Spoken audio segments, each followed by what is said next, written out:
आज हम लोग देखेंगे कक्षा 9 के एक्सरसाइज 3.1 के क्वेश्चन नंबर फर्स्ट को सबसे कम समय में सबसे डेप्थ में। देखिए इस तरह के प्रश्न कैसे हल होते हैं। एक अन्य व्यक्ति को आप अपने अध्ययन मेज पर रखे टेबल लैंप की स्थिति किस तरह बताएंगे। ठीक है, अब देखिए हम लोग कैसे बताते हैं। मान लो रखी हुई कहीं पे कॉपी आप रखी हुई, आप क्या कहेंगे कि अपने दोस्त से कहेंगे वो जाओ मेज के ऊपर रखी हुई है कॉपी लेते आओ, मेज के बगल रखी हुई है या फिर कुर्सी के बगल रखी हुई है उसको लेते आओ, ऐसे बताएंगे। अब देखिए इसको हम लोग गणित की भाषा में कैसे बताएंगे। ठीक है, चलते हैं कॉपी की ओर, उसमें बताते हैं। देखिए प्रश्न को कैसे हल करेंगे। यहाँ पे हम लोग को ऐसे प्रश्न को हल करने के लिए क्या करना रहेगा, एक यहाँ पे एक चार्ट बनाना रहेगा। ठीक है, एक टेबल बना लीजिए। यहाँ पे क्या बता दीजिए, एक मान लीजिए क्या रखी है यहाँ पे, मान लीजिए यहाँ पे एक कुर्सी रखी हुई है। ठीक है, और यहाँ पे मान लीजिए अलमारी रखी हुई है। ठीक, दो चीजें हो गई। अब ये मान लीजिए यहाँ पे कहीं किताब रखी हुई है। ठीक, गोल में हो गई है, ठीक है कोई बात नहीं, एक मान लीजिए एक किताब हो गई।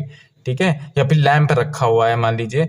ठीक है, तो फिर क्या ये लैंप हो गया। अब हमें बताना है ये लैंप कैसे कहाँ रखा हुआ है, तो इसको कैसे बताएंगे कि मान लीजिए, अब देखिए इसको गणित की भाषा में बताना है। मान लीजिए यहाँ से यहाँ तक की अलमारी से इसकी दूरी कितनी है, 3 फीट दूर है। और ये कुर्सी से कितना दूर है, मान लीजिए कुर्सी से मान लीजिए 2 फीट दूर है। यहाँ से कुर्सी से 2 फीट दूर है, अलमारी से 3 फीट दूर है। अब देखिए इसको गणित की भाषा में बताएंगे, क्या लिखेंगे हल में, लैंप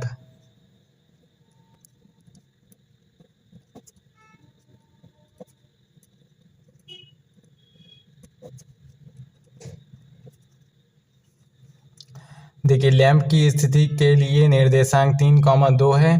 ठीक है, देखिए 3,2 है, मतलब कि जो पैर इस तरफ चलता है, यानी कि देखिए ये ऐसे है ना, तो इस तरफ चलेंगे तो इसको हम लोग पहले लिखते हैं, 3 पहले लिखेंगे। जो ऊपर की तरफ जाता है ऐसे 3 फुट दूरी किससे है, अलमारी से, 2 फुट दूरी कुर्सी से, तो ऐसे 3 को पहले लिखते हैं, 2 को बाद में लिखते हैं। तो क्या लिखेंगे, लैंप की स्थिति के लिए निर्देशांक क्या होते हैं, 3,2 है।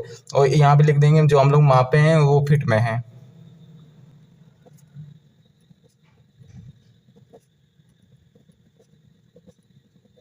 ठीक है,